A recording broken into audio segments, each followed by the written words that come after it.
Welcome to the NeuroHeir Podcast, the show for cycle breakers, parents, young adults, and helping professionals ready to understand their nervous system through a generational lens, heal what isn't theirs to carry, and consciously choose what comes next. Hi, I'm your host, Leanna Hunt, an associate clinical mental health counselor and certified performance coach.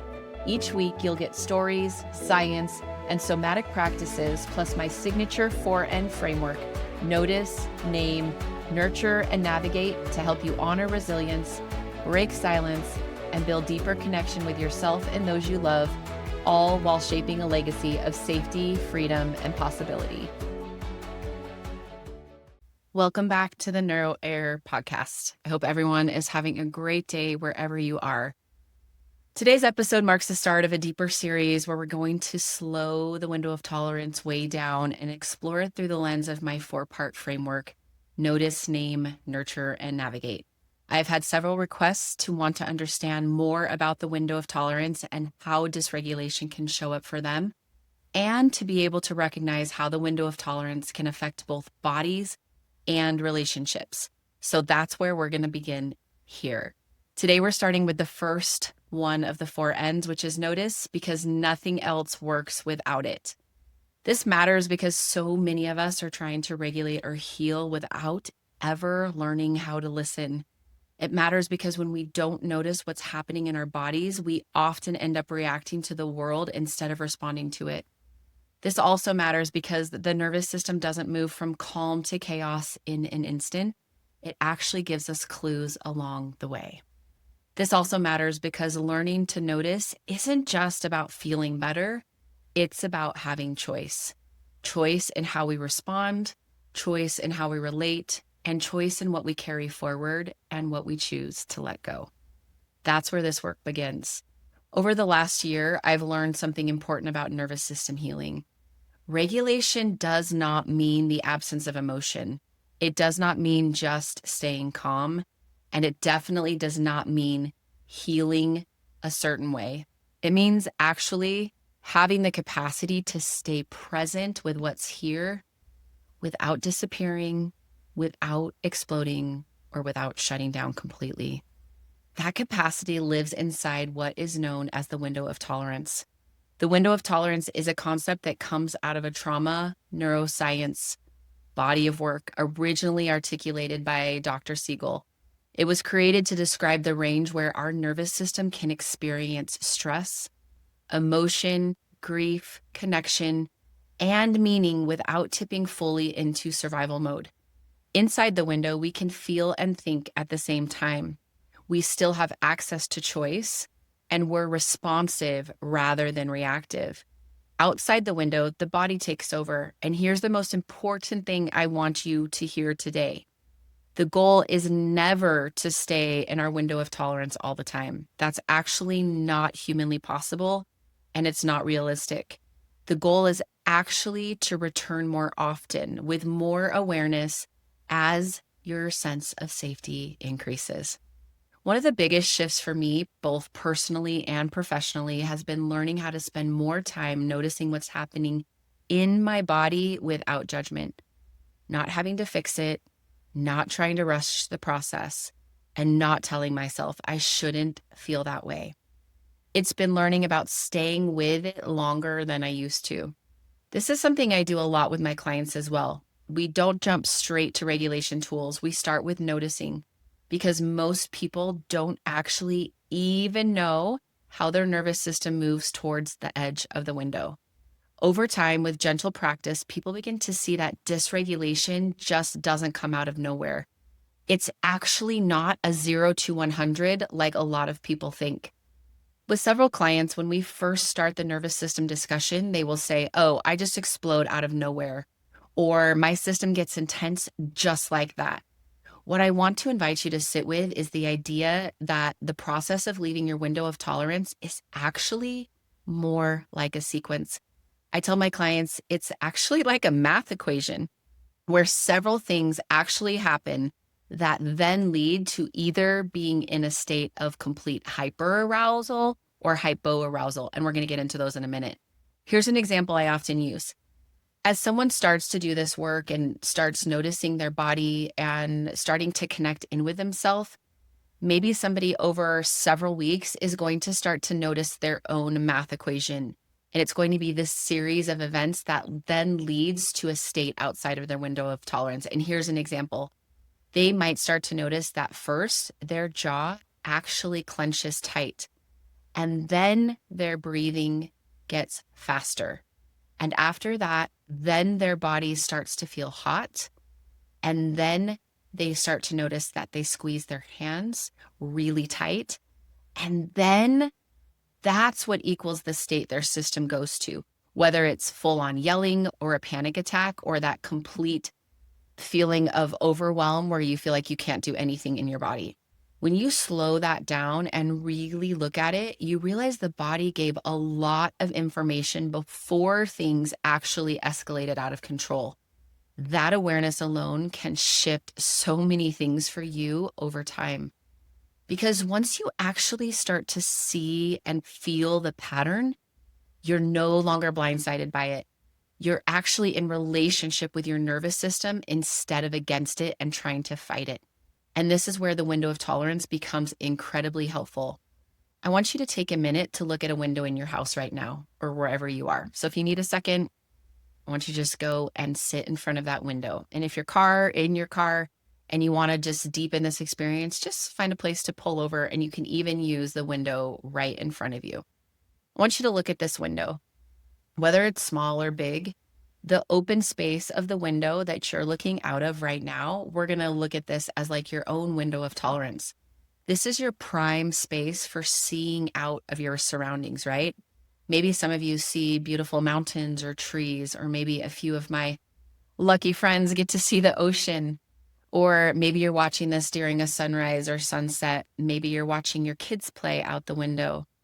Maybe you're watching it snow or rain. Or maybe you're noticing mountains or just flowers or trees. This is your space for expanding what you see based on where you are, correct? If we look out of the window, it expands beyond us what we can see in our surroundings. Your own window of tolerance is where you can connect with yourself and others. In a sense, it's like you're able to expand what you experience. This is also where you can thrive and feel super fulfilled. And you can also be contemplative without having a complete shutdown. I want you now to look at that window closely wherever you are. And I want you to notice the window frame next. Even if you're in your car, there's still something that surrounds the window. And if you're looking at just a window in your house, I want you to look at that window frame. The frame above the window, this, in the context of your window of tolerance in your nervous system, this is what we're going to call the upper edge of regulation. Okay. And then the frame below that bottom is the lower edge. Your nervous system presses on those frames to give you information. When your nervous system starts pressing against the top frame, it's moving to what we call the state of hyperarousal. This might show up as faster thoughts, tightness in the chest or in your jaw. Maybe it's really shallow breathing. Maybe it's feeling really irritable, or just this sense of urgency or agitation. This is actually where fight and flight live too.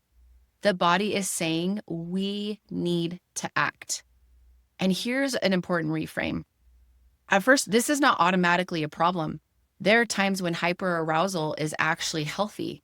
I want you to think if you were going to the gym right now, and maybe you're listening right now while you're on a run or at the gym, your body actually pushes those boundaries outside of your window when you're running on the treadmill. Is it true that your heart rate increases, you're sweating, your body gets hot, right? Like maybe even you had to get ready for a big presentation and get in front of a bunch of people. And so you're noticing intensive emotions and those feelings of nervousness. You actually need those to be able to perform and do what you need to do. Maybe if you're under pressure, you're advocating for yourself, or you actually have to protect somebody that you love, navigate something unfamiliar, or respond to a real demand, your system may mobilize. Again, just like on the treadmill, right? Your energy rises, your focus sharpens, and action becomes available to the system. This is what we call that activation. So the issue isn't about going into hyperarousal. The issue is getting stuck there. I kind of tell my clients, like, could you live on a treadmill 24 hours a day? No, that wouldn't be possible. The body cannot stay in that state of intensity, right? It has to be able to come back down and settle inside the window. This is the same for hypoarousal. When your system starts to press against that bottom frame of your window, this can look like heaviness. It can look like brain fog. It can feel like numbness. It can feel like withdrawal, the urge to disappear or to people please. Does that make sense? This is where we see that freeze state and also that fawn or appeasement. The body is saying action doesn't feel safe. Let's conserve energy. And again, this state is not inherently wrong.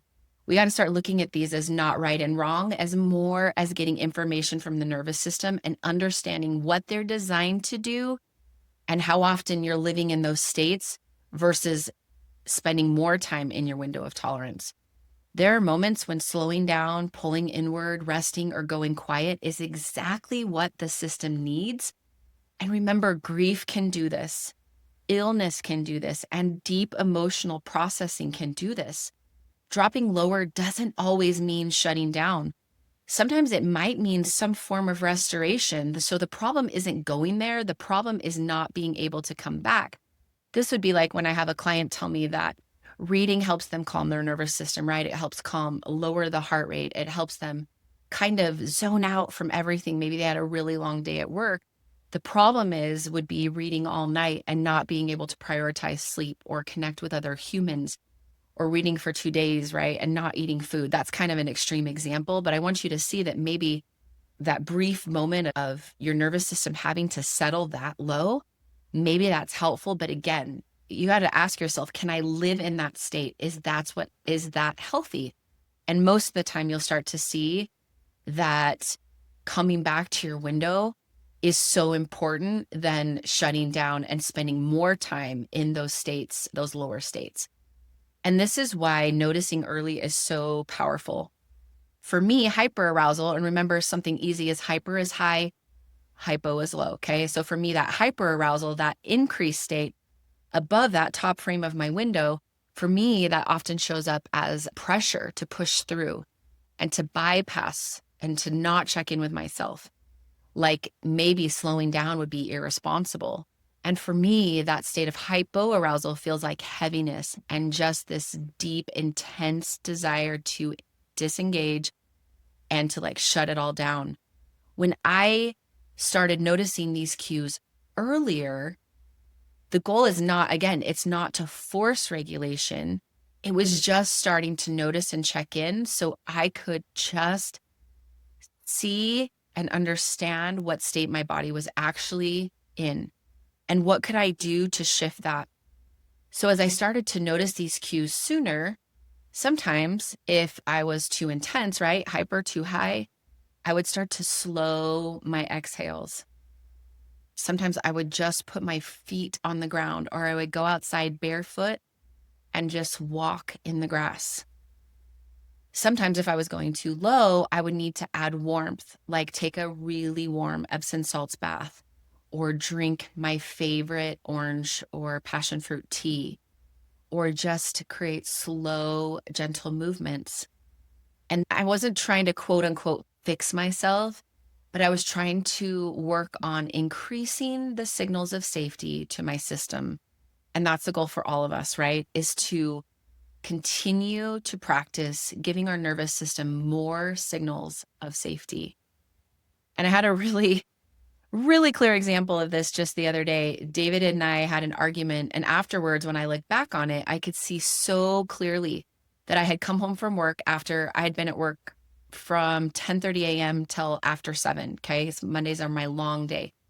So when I look back on it, I could see that I had come home from work already in a state of hyperarousal, just because my system had been go, go, go. I had clients to client. I had to do my notes. I was in a class. I had all these things my system had to take care of. I didn't have enough time to eat. So I came home pretty revved up. This actually had very little to do with what the argument was about what I had noticed at home when I got there.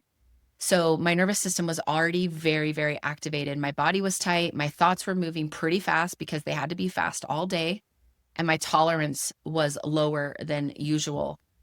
And so then when something small came up, it totally just threw me over the edge. We worked through it afterwards. Repair happened once I calmed down.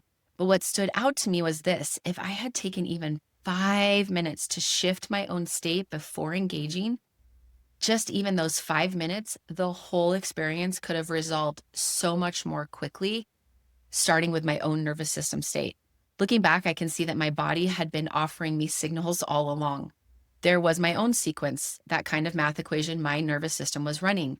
For me, it looks a lot like tightness plus speed plus urgency. That telling me I was already pushing past the upper frame of my window. And once we're past that upper or that lower edge, whether we're in hyper or hypoarousal, that's usually not where real connection or healthy repair happens.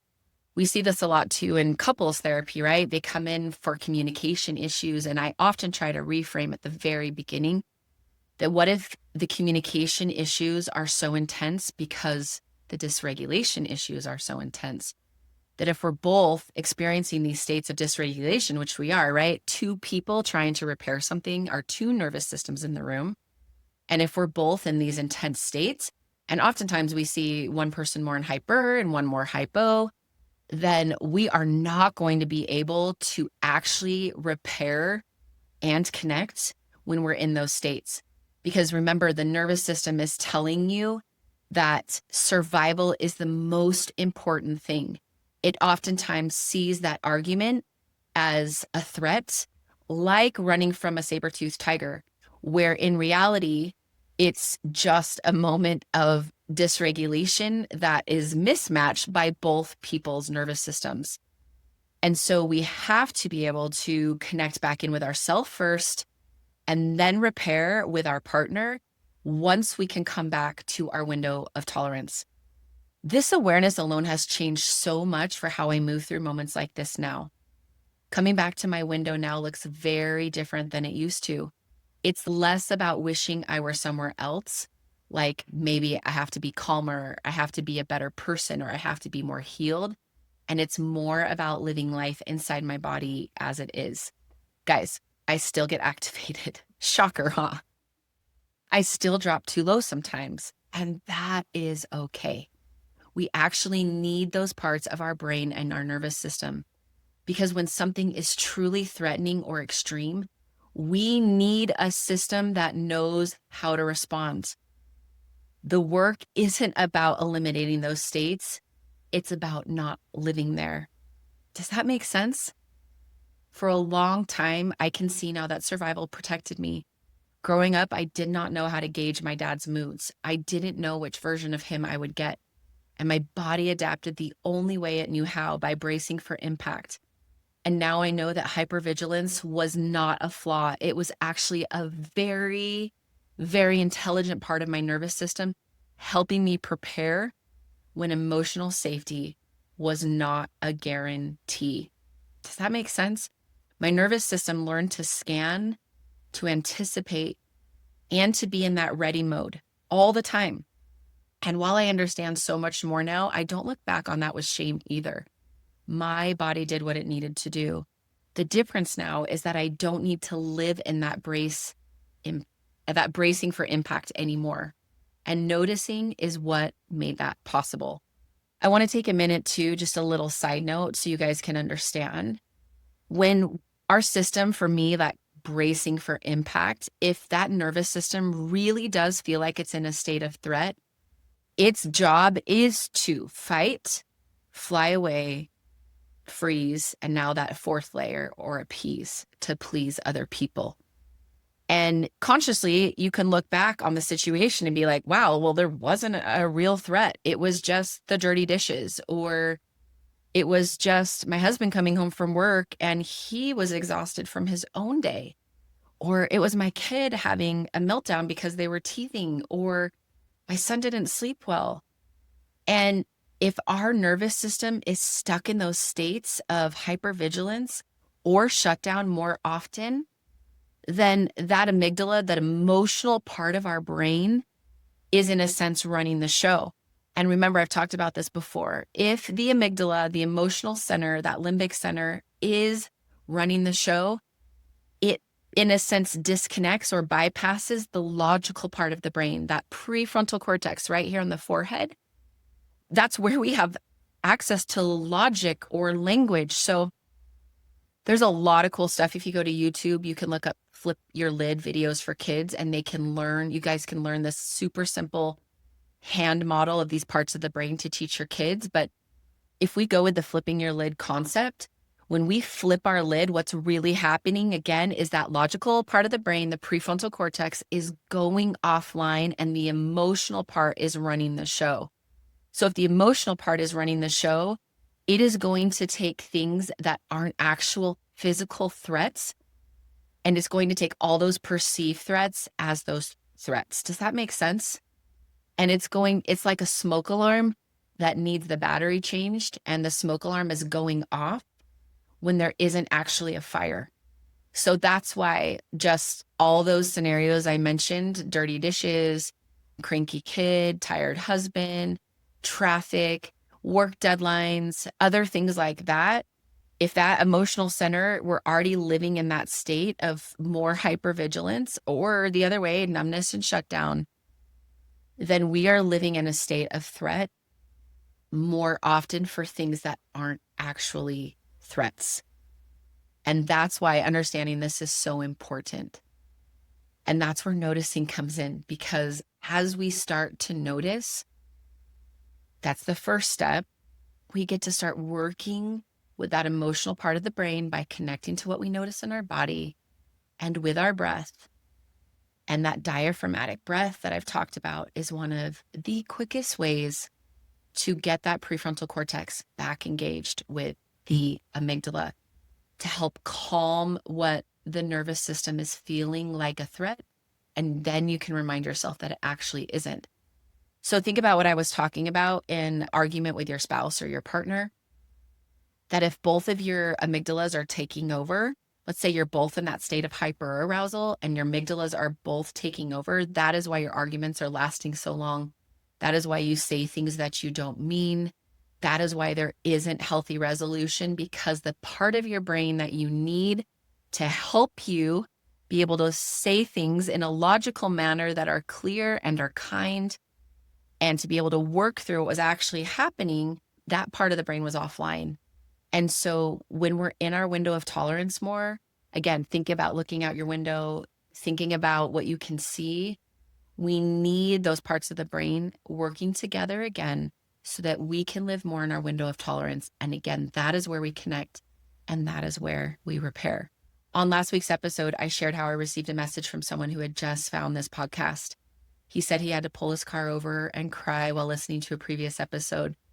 That moment has really stayed with me in such a tender way. Not because crying is the goal either, okay? It is because he noticed. He didn't override his body. He didn't push through. And he listened to himself enough to pause. That moment of listening created connection first for himself, and then he could extend that outward. And that is what regulation looks like. And a note too, we're often taught that vulnerability will push us outside our window of tolerance. But what I've seen again and again is that regulated vulnerability can actually bring us back inside it. Emotion doesn't have to dysregulate us. Remember, it is a lack of safety that dysregulates us. When safety is present, emotion can move through without taking us under. And again, when safety is present, we need those parts of the brain engaged to be able to tell the nervous system it's safe. This safety is not something we can just tell somebody. Remember, everybody, that is something we have to feel on our own, okay? So this is also why notice is the first step in the NeuroHeir Framework. And remember, the notice step is not analyzing, and it's not having to fix anything. Notice is becoming aware of sensations and emotions before the story. It's like curiosity without urgency. and it's learning to track your patterns over time. Notice says to your nervous system, hey, I'm here and I'm listening, and you don't have to work so hard now. I want to pause here and talk about why this work matters so much. Because learning how to notice your nervous system isn't just about feeling better in the moment. It's about choice. For individuals, this matters because so many of us are living inside patterns that we didn't consciously choose. We tell ourselves, this is just how I am. I've always been this way. I go from 0 to 100. I shut down when things get hard, and that's just who I am. But when you start to notice your body's patterns, you can start to realize something really powerful.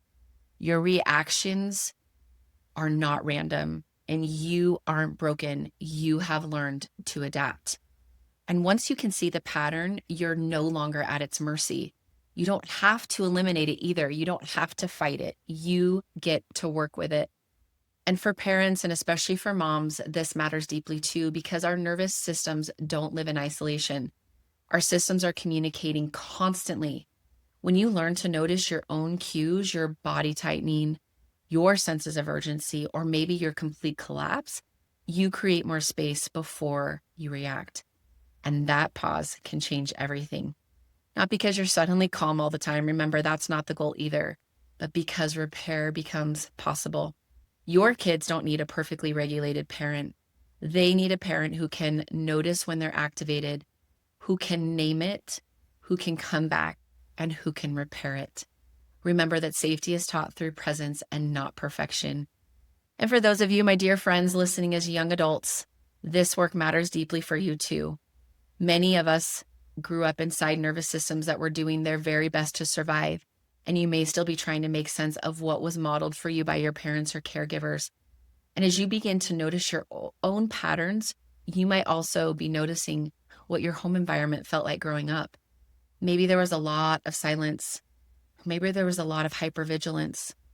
Maybe there was emotional distance, or maybe there was over responsibility. Remember, these are all survival strategies. They're strategies your parents likely learned and ones you may have learned too. And now as an adult, you're standing at a different point of choice. You get to decide what you continue carrying forward. And choosing something different does not mean abandoning your family either. It doesn't mean rejecting where you came from. It means adding context, compassion, and awareness. If this resonates for you young adults, I invite you to go back and listen to last week's episode as well as episode 10, which I created specifically for those of you navigating this kind of inherited nervous system patterning. Because when you learn to notice your own patterns, something important begins to happen. You start to see where they came from. You begin to understand why your body braces for impact, why certain tones or moods activate you, why rest might feel unsafe, or why closeness can feel overwhelming. And with that understanding, remember, comes a super powerful word I've already said a few times, which is choice. And here's the key. Understanding also does not mean blaming. It means context. And context is what gives you the freedom to choose what you carry forward and what is no longer serving you. And this is where the generational piece comes in. As I've already talked about so many times, so much of what we inherit isn't passed down in words. It's passed down through nervous systems, through what was tolerated, through what was avoided, and through what was never named in your family system. And also for your parents' parents and their parents and all of those that came before you through such different and difficult times in life and also throughout history. And when you start to learn to notice your own window of tolerance more, you're not just healing yourself. You're interrupting patterns. You're widening the window for the people around you, for your children, for your most prized and precious relationships, and for the generations that will come after you.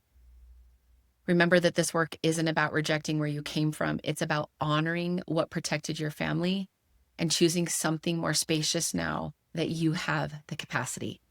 And that's what it means to become a NeuroHeir, to notice what you inherited, to understand why it existed, and to decide consciously what you continue carrying.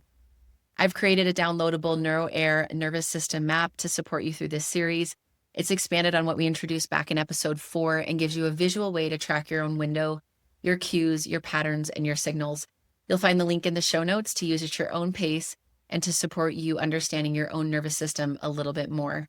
And before we end today, I want to offer you just a simple noticing practice. You don't need to change anything. You don't need to calm down. So if it feels okay for you, just place one hand somewhere on your body.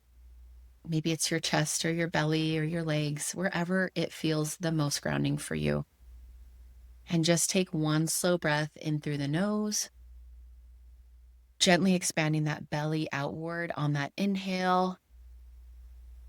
And then when you're ready, just take that longer, slower exhale. Remember, as we take those longer, slower exhales, we're helping those parts of our brain come back together to be able to just sit for a minute longer, hopefully in our window of tolerance, and continue to take those breaths as you ask yourself, what sensation do I just notice right now in my body? Is it warm? Is it tight? Is it heavy? Is it open? Or is it just neutral? Does it feel closer to the top of my window or the bottom? Just notice. And if you don't notice much at all, that's okay too. Noticing nothing or what feels like nothing to you is still noticing. And now ask yourself, what usually comes after this sensation for me? What's just that very next step in my body's math equation? Again, no fixing, just awareness. You don't even have to do anything with what you notice today. Just let it be information for you. Because when your nervous system knows you're listening, it doesn't have to scream to be heard. Next week, we're going to deepen this even more. And my hope for you this next week is that you begin to trust your body a little more than you did before. That you can start to believe that what you're feeling isn't random or wrong. And that you remember your nervous system has been trying to protect you and not sabotage you. And that as you learn to notice, you find more moments of choice, more moments of return, more moments of safety inside yourself and with the people you care about. Thank you all so much for being here. I'm so grateful for you, for the conversations that we're having and what you're sharing about how this work is impacting your life and those around you. And remember, information on my NeuroHeir nervous system community membership will be coming soon. We've had to adjust the dates just with timing and getting everything ready, but what we're creating is so, so special. I don't know of anything like it out there, and I cannot wait to share the details with you. So if you have anything in the meantime, you can reach out to me by email, info@leannahunt.com, or as always, aligning with Leanna on Instagram and send me a message. I hope you have a beautiful week. Until next time, friends, take care.